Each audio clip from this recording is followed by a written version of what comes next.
Good afternoon and welcome to another Redbrick Sport podcast. My name's Olli. Today we are joined by Alex and Harry. Say hello. Hello. Hiya.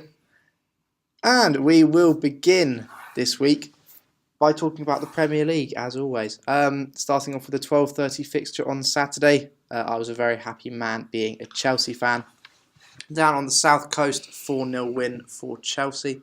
It was a fairly competent display. I mean, Brighton probably did merit a goal or two, but it was very promising to see with five considerable absences, namely Courtois, Morata, Pedro, those sort of people.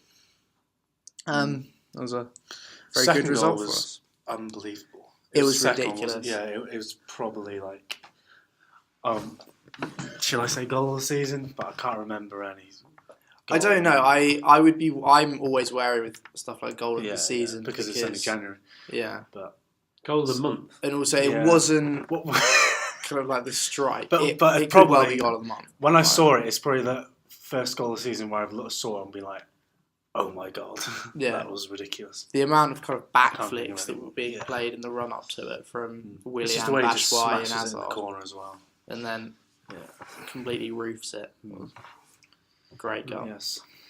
It's a weird thing about this game. Brighton played 3 at the back, didn't they? Well, 5/3 at the back, which is a bit weird because I don't think I've ever seen them do that in the Prem.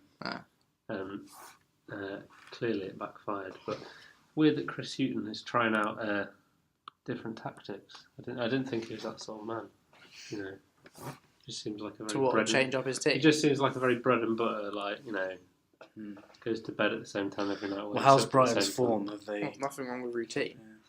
Yeah. I don't know. I don't know. I get like he was playing against 5 at the back. So but loads of teams try to do that. You know that Chelsea are going to do that. Yeah. So I do find it weird, like how pervasive it's been as a formation. Was this as in for Chelsea or just like when Chelsea Arsenal started it throughout the whole league? Yeah, so like when Chelsea won the league using it became very like fashionable, didn't it? But then you had that period of like where Van Gaal tried to bring it in, and he was playing like I can't even remember some of them. He was playing some very odd players on the wings. But yeah, it's just a very, very strange formation. I don't know why it works in the Premier League either. I've got no idea. Because in theory, like in Arsenal's case, the midfield always gets dominated because you've only got 2. Yeah. But like obviously Chelsea with Kante and you had Matic last season, it's a bit easier to play when you've got those 2 players. But yeah, I think that's the only thing that it does. I mean, admittedly, it would be the same with something like 4-3-3, but if you then kind of have the 5 defenders and you don't have like a more creative deep line midfielder, and you're stuck with that 3 in the midfield of like 3 just like defensive players as well, so it makes it much harder for the attackers to kind of play and score goals. Yeah, so it works for some, and it definitely doesn't work for others. And it, like as you say, it's a much more kind of I can imagine it working much better on the continent than here. I mean, Juventus are like the ones who sort of used it like for absolutely ages now. I think since Conte was there, probably. But they've kept it. I think they play a 4-3-3 in the Champions League. But but Chelsea back to winning ways. Indeed, it was good to see 4 goals to kind of make up for the last 3 games in which we haven't scored at all.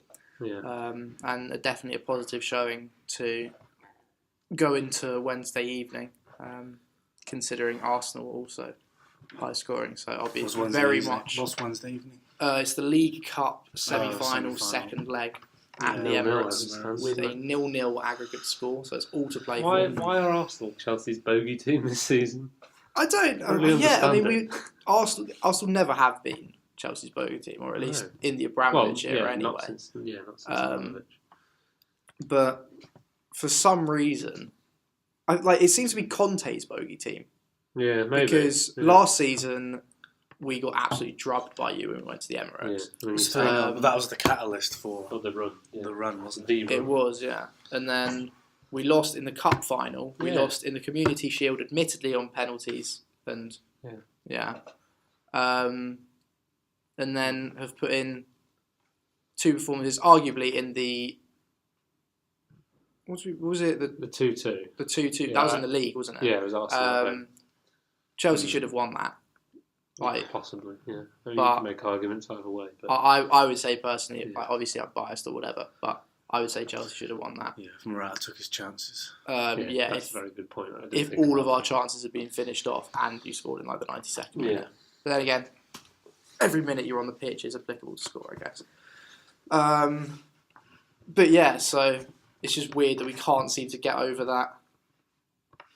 I think you will win the second leg, to be honest. I hope so. I don't see, especially with all the limbo in Arsenal's transfer sort of period, it's just not gonna. We're not going to be able to muster up anything more than another draw. And maybe if we go to extra time, win on penalties, that's the only way I could see Arsenal getting through to the final. I think, in my opinion, if it's a draw, obviously once it goes to penalties, it's 50-50, and I reckon Chelsea will want it more. I don't see many penalty takers in the Chelsea team, but yeah.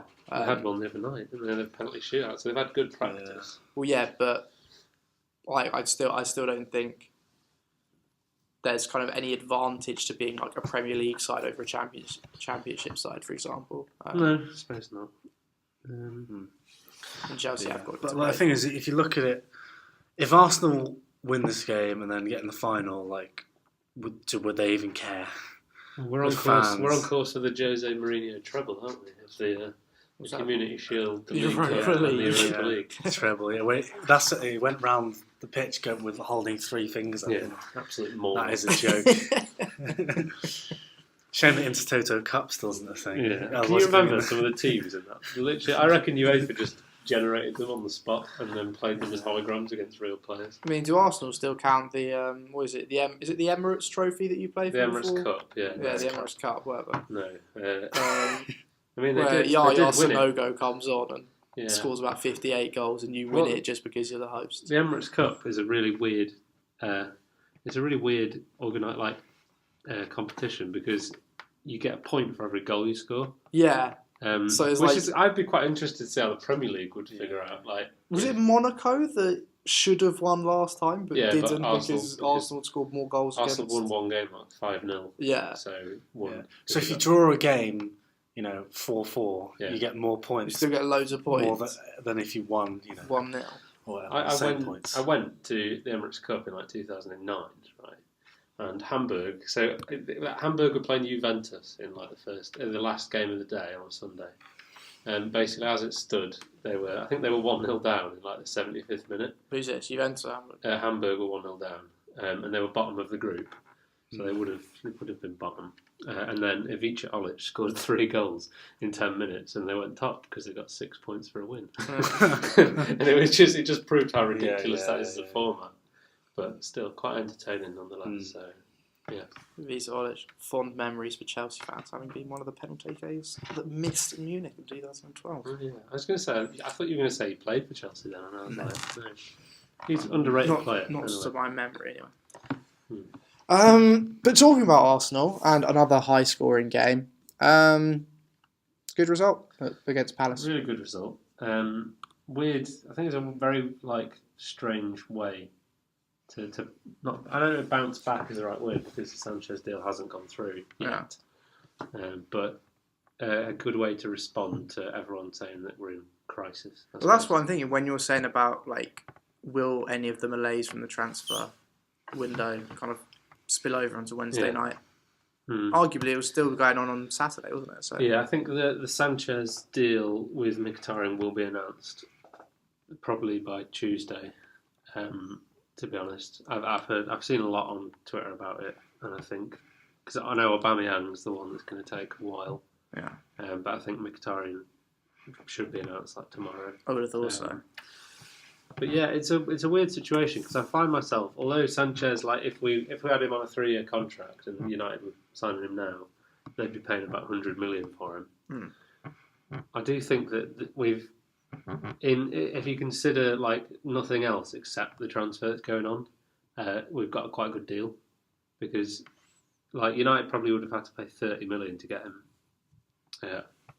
from Arsenal, and I don't like 30 million. I don't really trust that in Wenger's hands to spend that and like to actually buy someone who's even near equivalent quality. I don't think you can really. But Mkhitaryan, like, although he's had a bit of a rough ride under Mourinho, I do actually think like he could come good at Arsenal, and there's a chance that he could fill that gap and just change up the way we play a bit. So I'm looking forward to it. But Nacho Monreal is the best player in the world. He scored. So he scored a goal and 2 assists. He scored, got 2 assists, and went off before 30 minutes. I think. Did he go off injured? Yeah, he went off injured. He had like a groin injury. Yeah. Wow.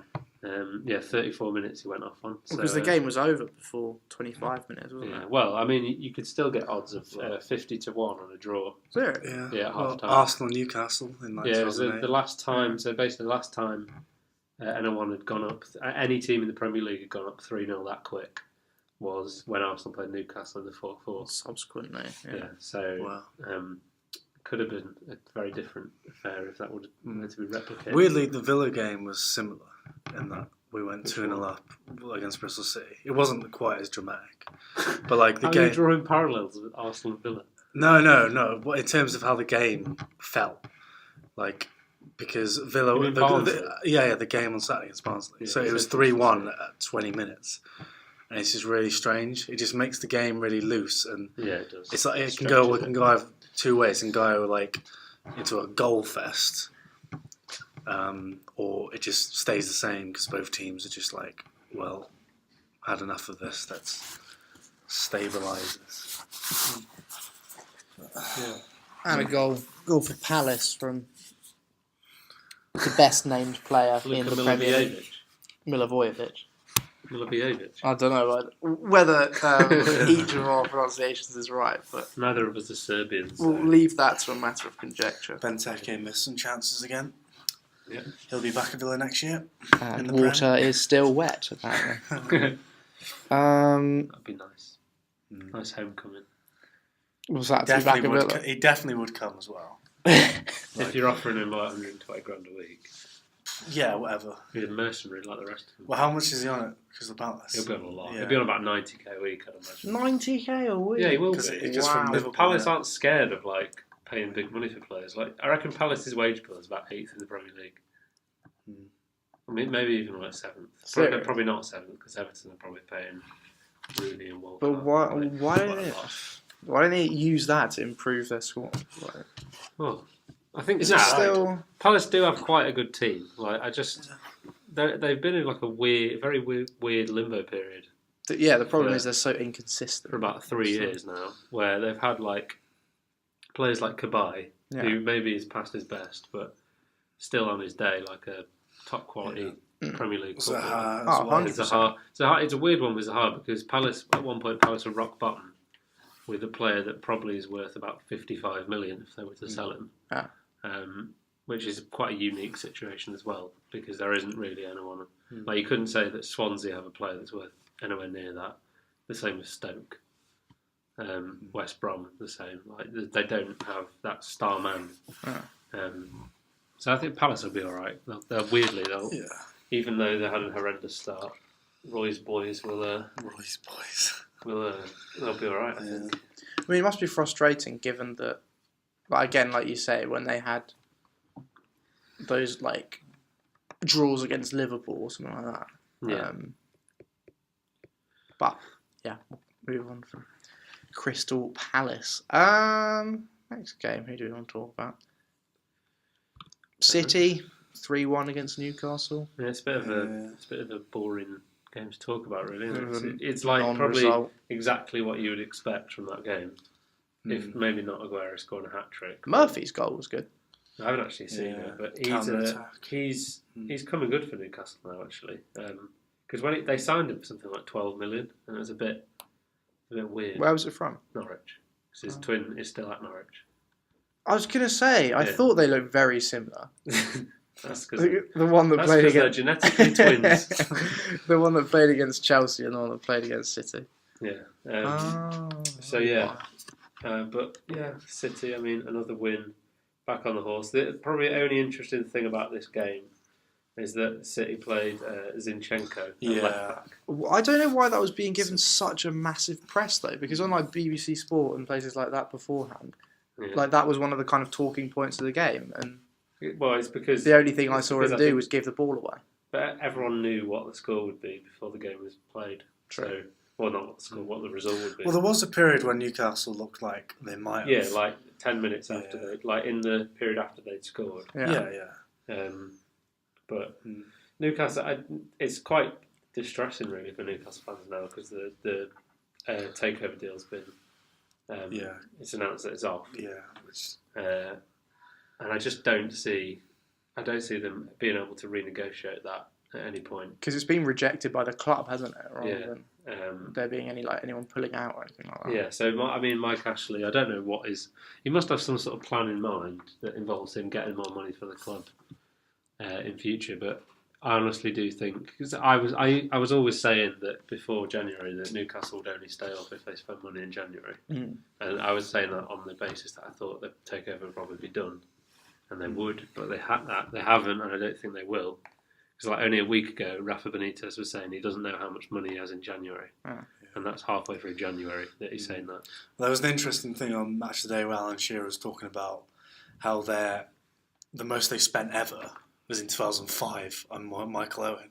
It was like 60 million. That's their record signing. Yeah, it's crazy. Which is unbelievable when you think about it. Well, Mike Ashley's tried to run the club like a business, which is proof that model doesn't really work. I mean, it works. Which is like good in a way. Yeah, it's good. It works in isolated cases. Like you've got the example of like Leon, who kind of do run their club like a business, but that's based on having a good youth academy. Monaco kind of have, but like only recently. But that's only like every player has their price sort of thing. But yeah, Newcastle. I mean, if you look at like 16 million and what it could get you nowadays, nothing. Exactly. Well, 4 million more, you would have got a third of Jacob Murphy, and like the record signings around them type thing. Yeah, it's silly, really. I mean, it must be massively frustrating as a fan. I think to be honest, Mike Ashley is, in terms of like what he represents to Newcastle, he's like a little I don't know, like a little gremlin who just is preventing them from just making any sort of change. The thing is, he's holding down a whole city. Like Newcastle's a one city club. Exactly. Yeah, it's like of any club for it to happen to, Newcastle is probably where you're going to have the most outrage reaction from the fans because it's. I'm honestly passionate. Surprised that no one's tried like an assassination attempt on Mike Ashley. No, because Newcastle fans, they are some of them are so passionate, and it's like, you know, I mean, he doesn't go to games anymore. That's probably why no one's tried it.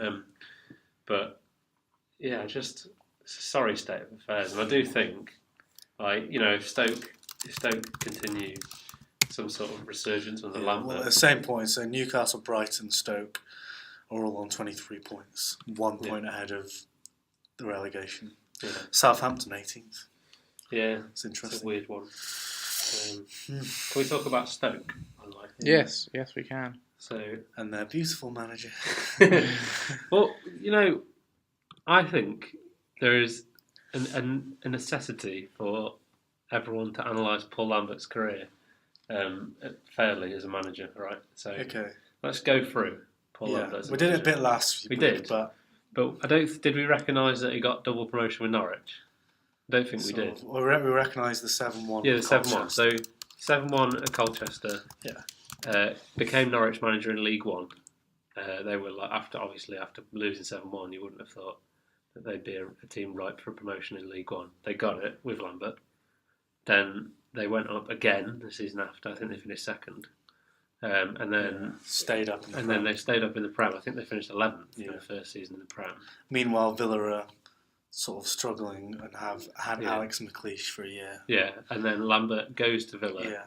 And the weird thing about the Lambert Villa thing, I was very happy to have Lambert, but at the time it was a 50-50 between Lambert and Ole Gunnar Solskjaer to be our manager. See, like, you'd Which rather is have had strange. Lambert, really. So, see, like, yeah, like I remember my thinking, like, my head obviously was Lambert, but it would have been cool to have Solskjaer. It'd been a Yeah, risk, as an but- ex-player, yeah. But then, from that perspective... When I had Lambert, I was like, I'm happy because he's proved himself as a manager, but then... Yeah. I don't know. Maybe it's unfair because he did keep us up. I think in hindsight, history might look more favourably on Lambert because of the whole Randy Lerner thing. He had basically no money to spend. Exactly. And he did. He signed Benteke for $7 million. He signed a lot of, like, signed Westwood, didn't he? Yeah, like, Matty Lowton. He did sign. I honestly think, although it's not what Villa fans want, and if you look at that whole time as an isolated case, he did pretty well with Villa. I wouldn't say like, but the thing is, I think he sort of halted our decline. So he wasn't improving us. He was just making us decline less. It's like we weren't stable. We weren't like neutral. It was just like we were declining, but really slightly. Yeah. And then putting the brakes on. Sherwood came, and then there was like massive peak, and then massive decline, and ultimately ended up much worse. But it's a strange one. But I do think, like, obviously, he's got them back to winning ways straight away, which is pretty admirable at Stoke.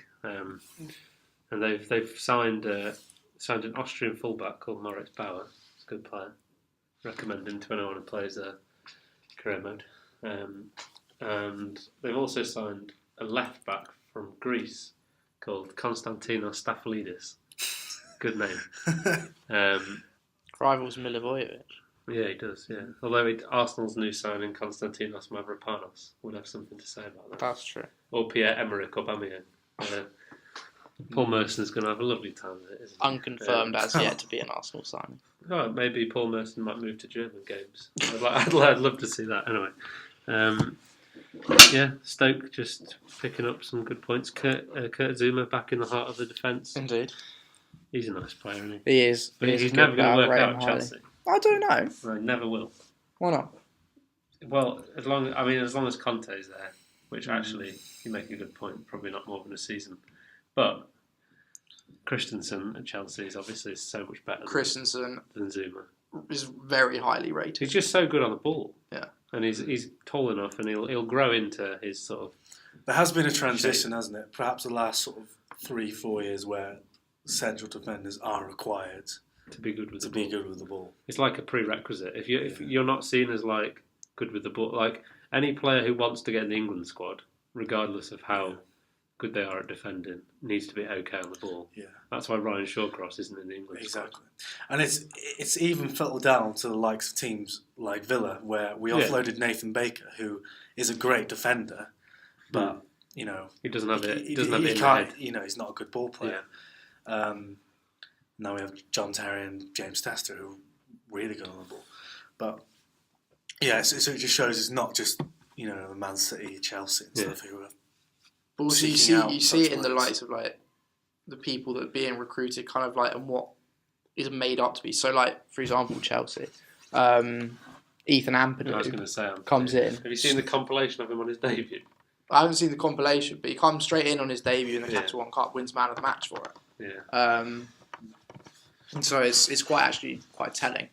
And I think definitely. He is another one who will be a definite talent in the top tiers of the game. Depends if he gets enough game time at Chelsea. I mean, you've ruined probably a potential about £200 million worth of players. Well, I think for example, before this season, like, I'm not going to comment on like De Bruyne and I don't mean those sorts of players. I mean like the sort of the ones that are still knocking about, like such as the Lewis Bakers of the world. Those. You'd say that the people who aren't playing first team football with Chelsea at the moment, such as Lewis Baker, I just think total £200 million.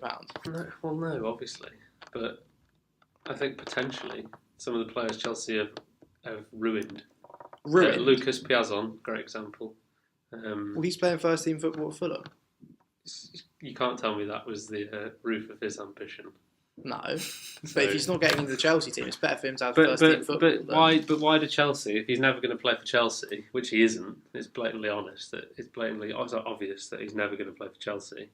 Why do Chelsea persist with him? Well, like, would you have said Andreas. I don't know. Obviously, I don't know the plans for like Lucas Piasson as a specific player. But would you have said Andreas Christensen specifically? If you had said that, 6 months ago? No, if we'd been talking about him, he had been on loan at Mönchengladbach for a season and a half then. Yeah. And who would be any the wiser to say that he's going to come back and cement a solid place in the first? It's true, but I don't think you can defend Chelsea's loan policy at the end of the day. No, I'm not saying that it's utterly evil. I wouldn't say utterly evil. It's evil from the core. How is it not evil? Well, I don't think that based on Chelsea's loan policy, you could say that Kurt Zuma is not going to succeed. I wasn't linking that to Kurt Zuma. I was linking it to all the I remember last season you had 38 players out on loan. Yeah. It just doesn't seem. I don't know if it's 38 or not. It was 38. Was it 38? I remember checking. Mason Mount, good player. Yeah, on loan at the test. Yeah, he's not going to make it at Chelsea. No, exactly. But how old Mason Mount's 18? Yeah. How many 18-year-olds are starting in the Premier League at the moment? I don't know, about 11, 12, probably. I don't know. I don't. Right, this is my issue with Chelsea. It's immoral to hold that many players and pretend, or even keep up the false pretense that they're ever going to be at Chelsea.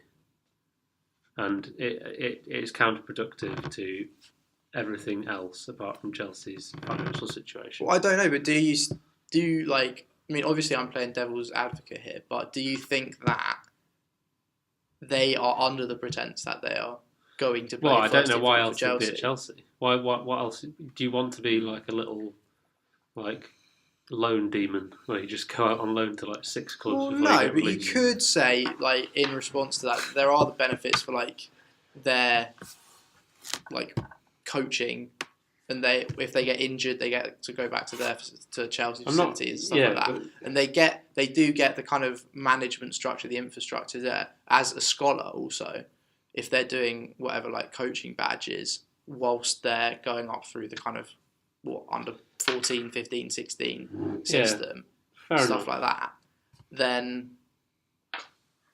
I don't know whether they're specific, the loan players are under the pretense per se, or whether that's just how it happens. And I just don't think you can agree with it really. There's just no way to defend it as a. I just think if you think of it on a larger scale, imagine if every top club did it. Yeah, everyone would play for United, Chelsea, Arsenal, Liverpool. Yeah. It'd be crazy. It's just has to be a bit more regulation on it. But it's football's way. It's basically creating a cartel because if the 4 biggest clubs do that, they'll have the most money because they basically it's like a landlord, isn't it? They sit on something they don't have to pay any upkeep on really, apart from minimal costs. And then wait for it to appreciate in value, and then they can sell it in future. And they're just making more and more money through that process and not adding anything to the value of it. So, in essence, it needs to be regulated. Otherwise, one day it'll be out of control, and it won't. You'll see if it carries on that way. You'll see all the players that were from Chelsea that were in England's under-17 World Cup squad won't do anything because they'll be prevented by the system in place.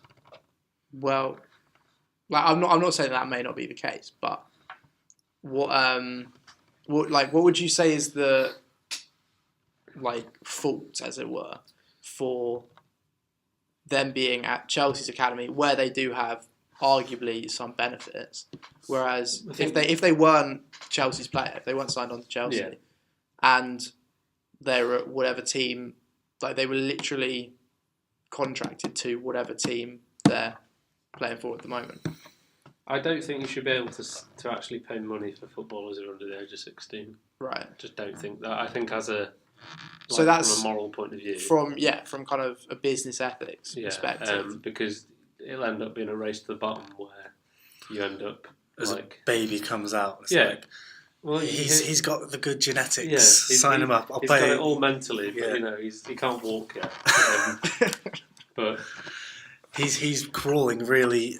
It shows his agility. Yeah, I do think that it's that whole thing sets a really dangerous precedent in terms of like football clubs backed by wealthy people from all over the globe buying individuals who are under the age of 16. It's just very, very weird and just odd, I think. And I do think that if you stopped that, you would have some form of like it would stop football clubs being able to barge their way through European football and further afield and just cherry picking. I think there has to be some element of it being organic, and those players being allowed to sort of flourish. And you could say also that would improve the kind of the ethic of young players, and especially like in the English game, we haven't had kind of world class, as in winning titles on the world stage or getting to finals on the world stage for quite a long time. Are you referring to the fact that like younger players are treated?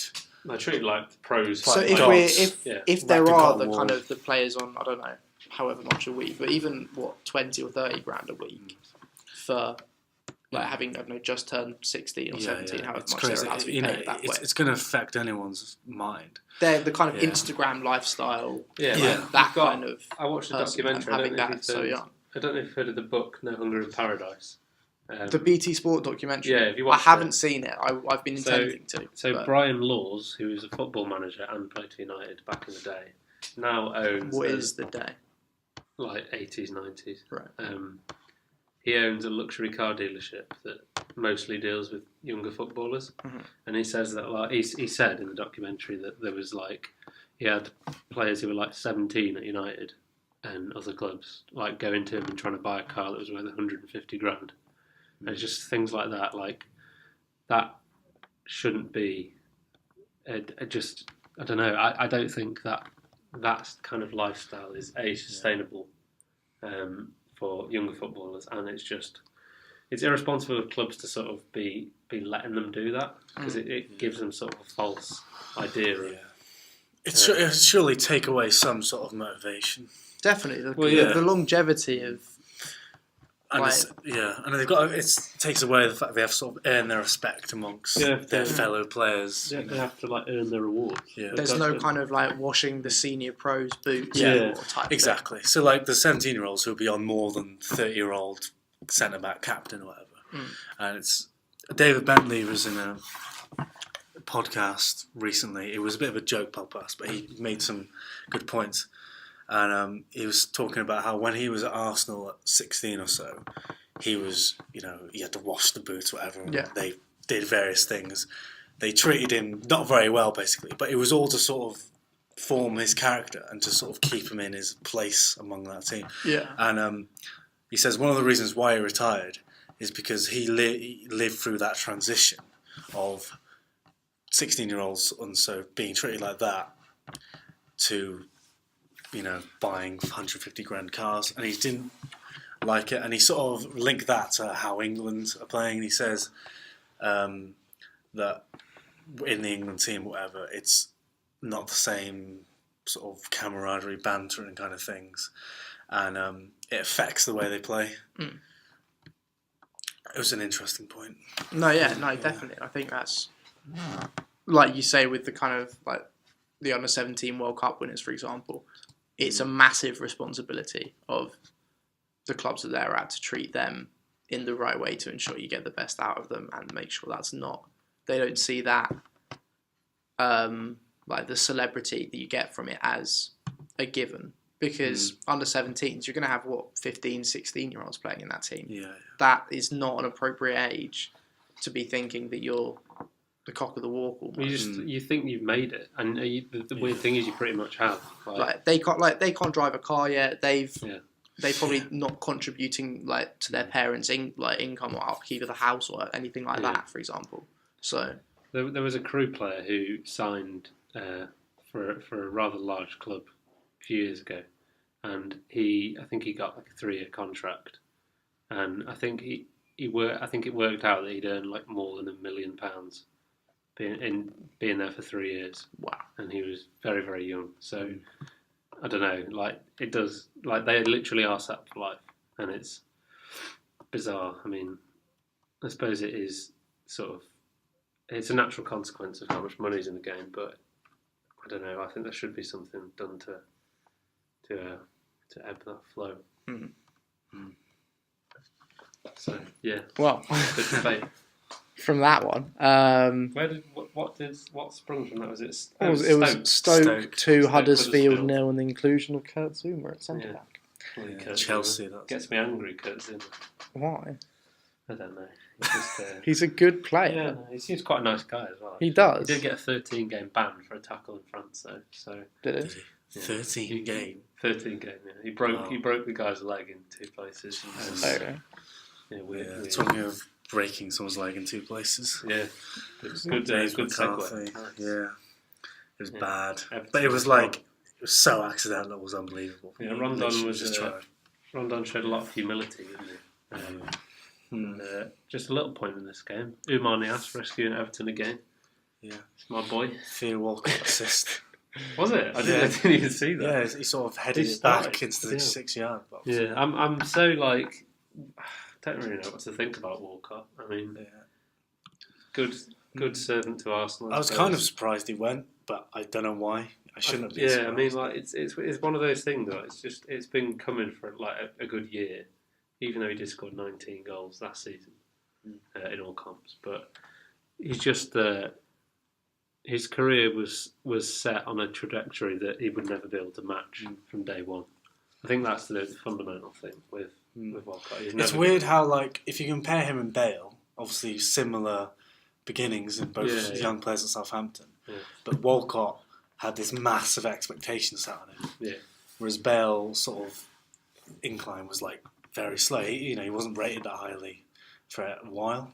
How old was he when he first? When he started doing well at Spurs, he was 21. 21. And he went to Spurs at 17, so that's it. he had about 3 or 4 years where he was. I mean, at one point, wasn't there that He's going to go to Birmingham. There was that stat where he hadn't been in a Tottenham winning side from the start of a match. Yeah.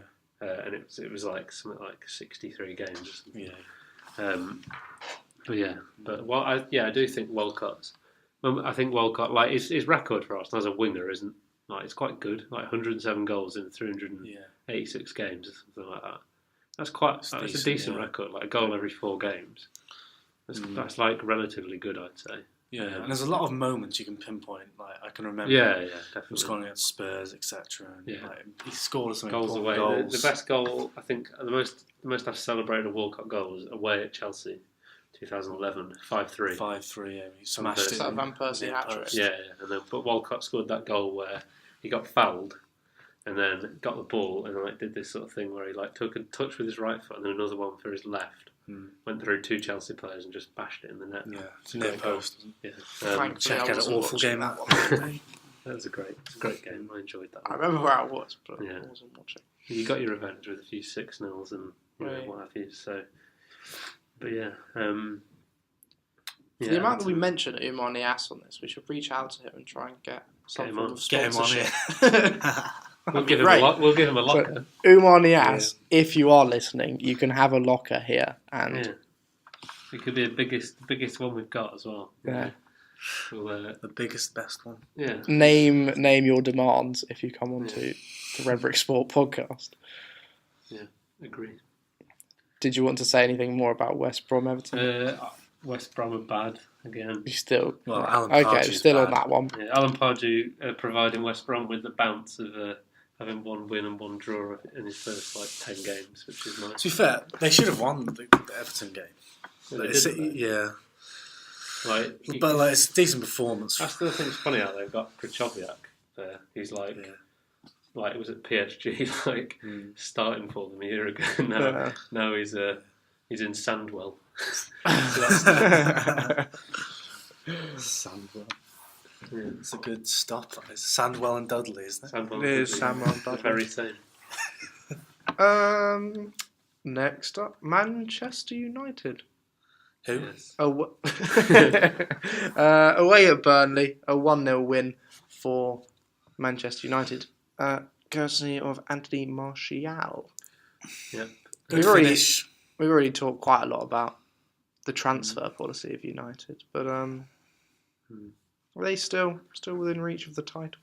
No, obviously not. But I think from a United fan's point of view, it's exciting to be a United fan again, which is quite nice. Yeah. Because I think they've finally consolidated some form of they now are back in the elite.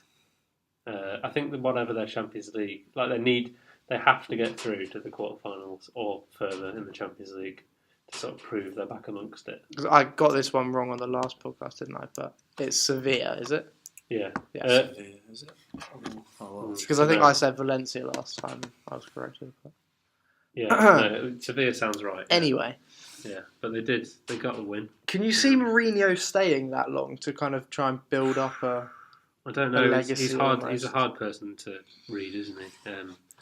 A lot of his personal sort of his public profile, I imagine, is false. So Right. I think he holds his cards quite close to his chest. Yeah.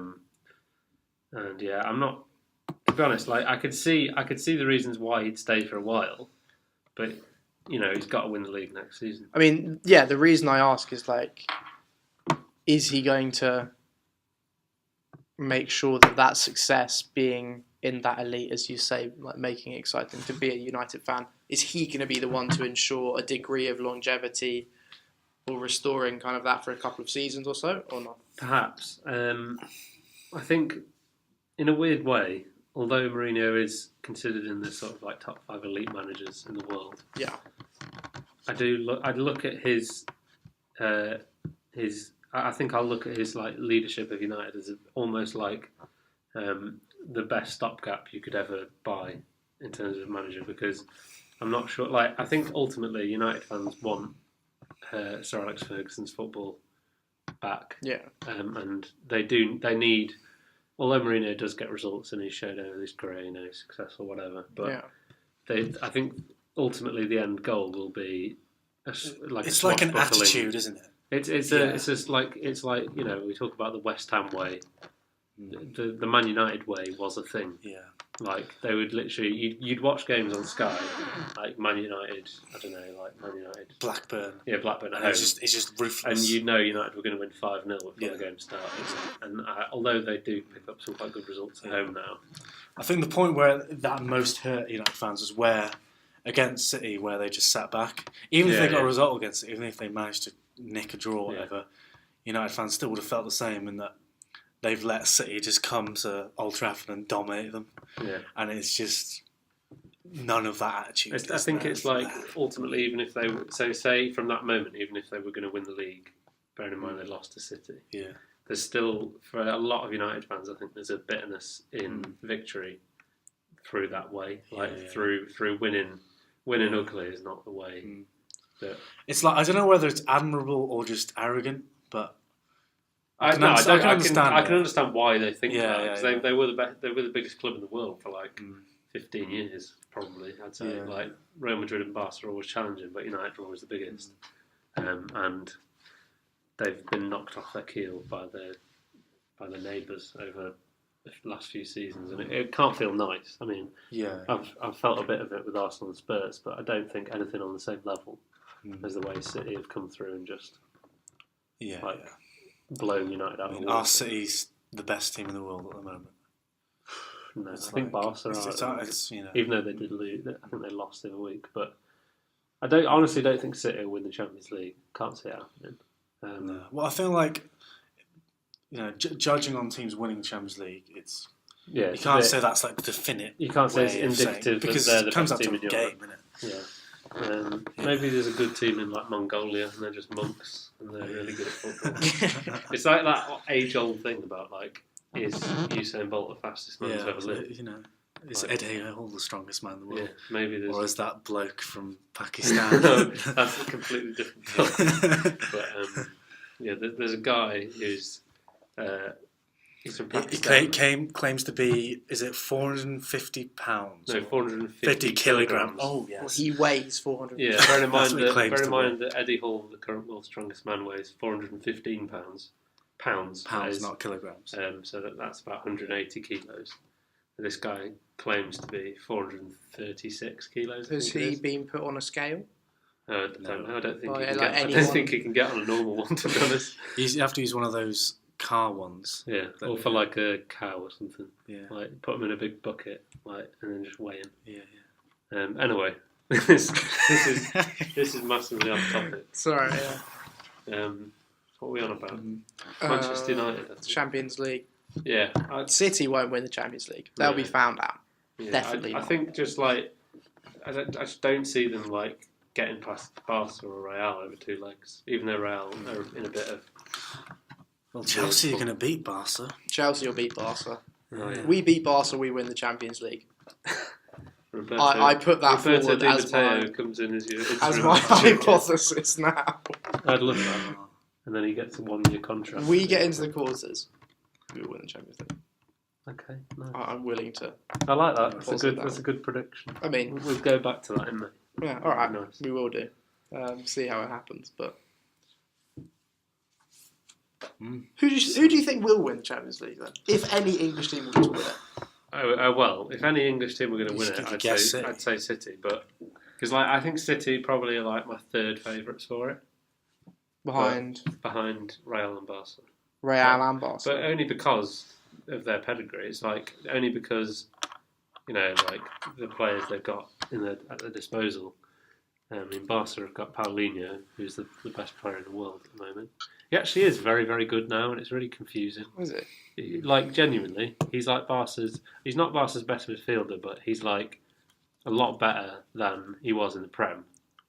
And he does just look a very good player. I mean, I haven't got Sky, so I haven't been able to watch any of them. I've just seen a few highlights of him. He just looks really, like, proactive and, like, very...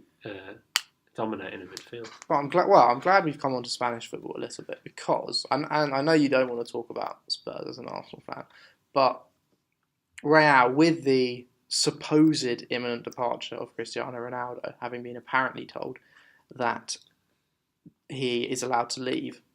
Cristiano Ronaldo? And United and PSG sniffing around him. Apparently they are valuing Harry Kane. Obviously this is all paper talk, it's all hearsay. But what else do we have to go off? Harry Kane at £200 million. I'd love to see Harry Kane leave for Real Madrid. It'd be really funny. It'd be great because Spurs would be like so much more impotent than they have been. With your England hat on, would you want it to be? Do you think that would get the best out of Harry Kane to kind of? No, I don't. I don't think he'll go because, like, why would, like, I don't think other countries should have to pay the English premium. Do you know what I mean by that? Because Kane isn't worth 200 million. Is Neymar worth 198? Well, relative to Kane being worth 200, yes. Well, that's not the English premium though, then, is it? But what I mean is, Kane's only worth 200 million if he's sold to an English club. Is what my point is. Right. Okay. Fair enough. Real Madrid shouldn't have to pay the sort of the loss that Spurs will make because Kane will be playing against them and will be affecting their results. So like Real Madrid shouldn't have to suffer the cost of that. But if they want to pay it, but I don't know why they would. Like, he's not. Obviously, he's a very, very, very good player, and he's proved everyone wrong. Put it that way. Yeah, he's gone out of his way to prove the doubters wrong. But like, there's just so many more options that Real Madrid could naturally go for. Like Icardi, for example, who would be about half the price of Kane from Inter. Yeah, and like, I don't see it happening, to be honest. I don't think. Someone predicted on the podcast last week that Kane would certainly leave Spurs along with Ali, and I'm not sure where that comes from. I think they'll both stay for quite a while, to be honest. Do you think they will finish their careers at Spurs? No. Well, it's just impossible for me to say. Dele Alli could, completely change as a man in that time. It'd be nice if they did show some loyalty. Yeah, because especially for Kane, so because needed. He did start at Spurs, and they are adored. We started by Arsenal fans. so. Well, yeah, but if we're going to track everyone to where they were when they were 12 playing in an academy, I'm sure they'll win. Well, Daniel Sturridge was at Villa when he was 12. Yeah, John Terry was at Senrab when he was 12. He shouldn't stay loyal to Senrab because they don't have an adult team. Okay, fair enough. He's still trying to get into that team. That- Come on, yeah, I'm only 20 years. Well, that team is genuinely like the best team at producing youth in London. I Who don't else know they if it is produce? now. Sol Campbell, Ashley Cole. Really? I think Tony Adams might have gone. Imagine played them for four playing for them now. in the back four in of that year. the under 13. Yeah. They produced a lot of. I think Jlloyd Samuel was one of their graduates. Oh, really? as well. What a player. Yeah. Big player. But yeah, what are we on about? What are we talking Spurs. about? Spurs. Yeah. I do. Yeah. I don't see Real Madrid buying Kane. I don't know what's in it for them, to be honest. Like, can you imagine? Goals. Can you imagine Kane? Can you imagine Kane trying to speak Spanish in his first It would press be conference? worth it just to see that. It'd be worth it just to see. Like, I mean, Michael Owen and David Beckham both struggled. And David Beckham did suffer the whole stupid footballer remarks, but I don't think he was ever on the same level as Kane is perceived. So yeah, I don't know, but yeah, it would be quite funny to see that. I mean, that pretty much does it for Saturday's games. There was Can we talk about Marco Silva? can indeed Leicester 2, Watford 0. Not really about the game. I mean, there's like three things you can say about the game. Leicester are a good side again. Quite consistent, getting results. Claude Puel is a genius, underrated manager. Because obviously, if you look at the Southampton side now compared to where they were under him last season, they're floundering as well. Yeah, and they did a lot better and got to the final of the League Cup under him, which is I think that's the maximum of what Southampton fans can expect. And also Marco Silva sacked, which is it's just such a weird thing. It's like it's so typically Watford to do that after they sacked Quique Sanchez Flores. Yeah. They sacked Mazzari, but it was kind of warranted because he lost 5-0. Deliberately played loads of youth players, so he gets sacked. Yeah. But yeah, I do the mind boggles as to what they were thinking behind that. And even though I think they've got 25 points, haven't they? So one would think at this stage of the season, after 24 games, 25 points, you'd probably stay up.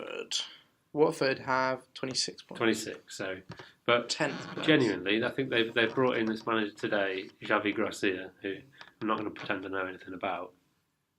But he, to be fair, Marco Silva was so untested there, wasn't he? So I think I'll just leave that. But it's quite crazy considering that Everton were willing to pay so much to prize him away from Watford. Mm. And now Watford have probably they've definitely paid money to get rid of him. So it's a really weird situation. There must have been something seriously wrong.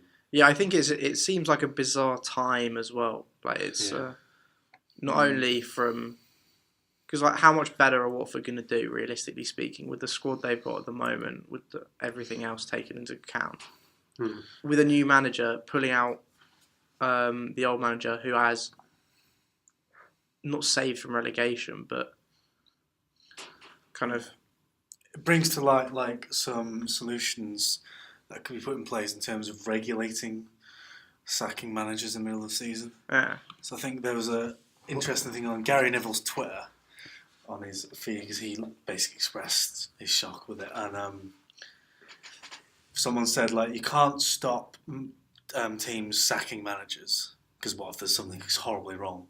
Yeah. What you could do is say if you sack your manager, you can't appoint a new one until the end of the season. So that would be one way of regulating. Yeah, I like that. There'd be a lot of legal issues with that, but it's better than just stopping people sacking their managers. Yeah, I agree. Also, I think there's nothing wrong with caretakers at the moment. Well, I think the idea of an interim manager, giving them time, because at the end of the day, what you're either going to do is you're either going to stick with the manager you've got, or you're going to let the interim manager put his own stamp of, his own stamp on the team, which would be quite interesting to see in a lot. If Arsenal finally decided to pull the plug on Arsene Wenger, and then we ended up with Steve Bold in charge for 6 months. I'm not saying it would necessarily be good, but I think that for some teams there would be like Claude would be happy. It would, yeah. He's got to go. But yeah, I do think like that. Yeah, it's a good idea that, but its implementation would be a bit tricky. Yeah, but most yeah, implementations it's tricky. true. But yeah, Marco Silva. I think he'll probably end up at Southampton now because Pellegrino will get the boot. Probably. He'll definitely be back. I mean, Yeah. he's too talented to not be back, and given what he's given to Hull and to Watford. Scotland. Yeah. That'd be interesting. Well, where would he go? Rangers. Yeah. Well, They've just the hired actual Scotland football job, team, because like, O'Neill's turned it down. Yeah, Oh, it's God. been again No. turned down. I don't think he'd enjoy that. Although saying that, he did manage Hull, didn't he? So it's hardly like Yeah, it's more close, glamorous isn't than it? Scotland. Yeah. Well, it's like Hull's the most. Oh, I won't make the joke. Well, the statement that Hull's the most cultural city in the UK or something. Yeah. It is For the some reasons. city of culture. That's it. That's the one. Yeah.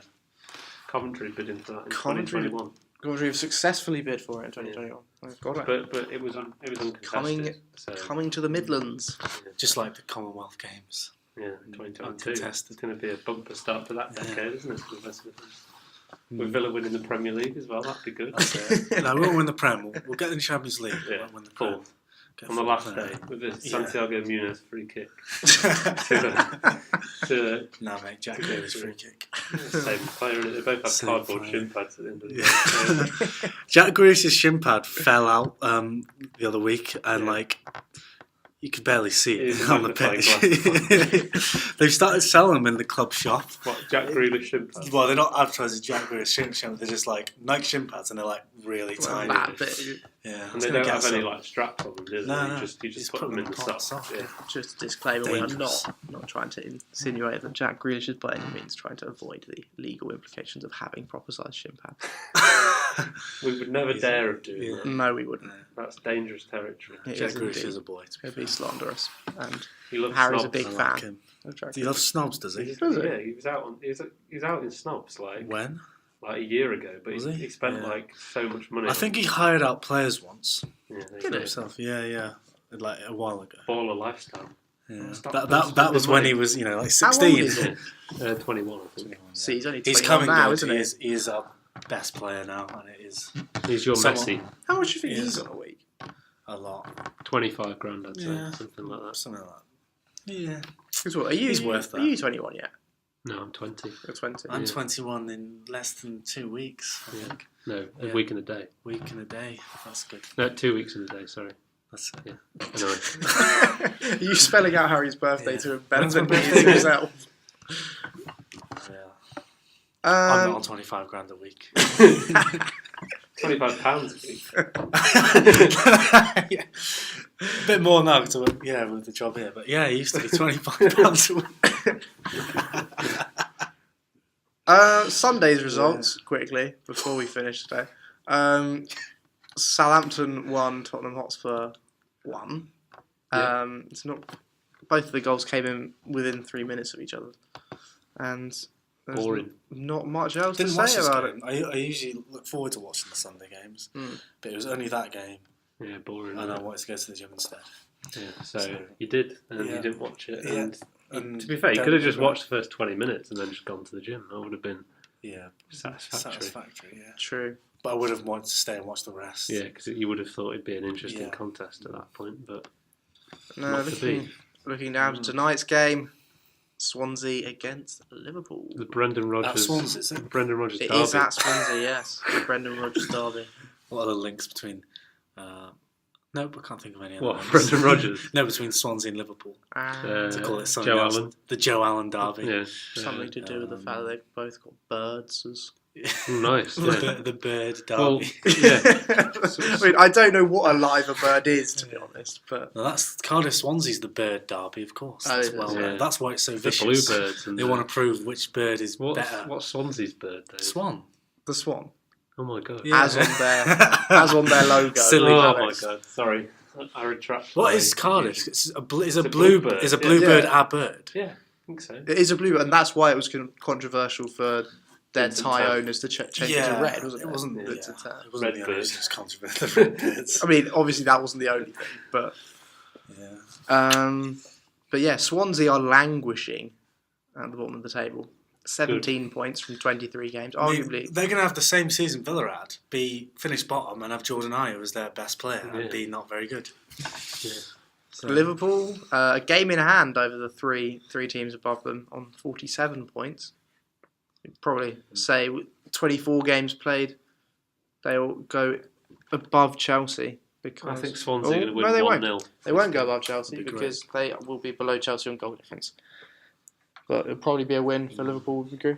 No, Swansea will win 1-0. Fabianski will save a 80 penalty shots. and 80 shots, Yeah, and including the penalty. yeah. Fingers crossed for Tammy Abraham, personally. No, Renato Sanchez will score a lofted chip. If this actually happens, there'll be no proof of whether we actually predicted it or just watched the game and then That's said true. this. Well, other than the So- time at which So it we was need to uploaded. prove we're Yeah. So make sure you upload it before tonight. Well, so my we laptop is currently on 21%, so I don't know whether Oh, it'll no. make it, but we'll see. Anyway, is there anyone else? Anyone or anything No, else that you guys would like to talk I've about? mentioned Villa enough, so that's Yeah.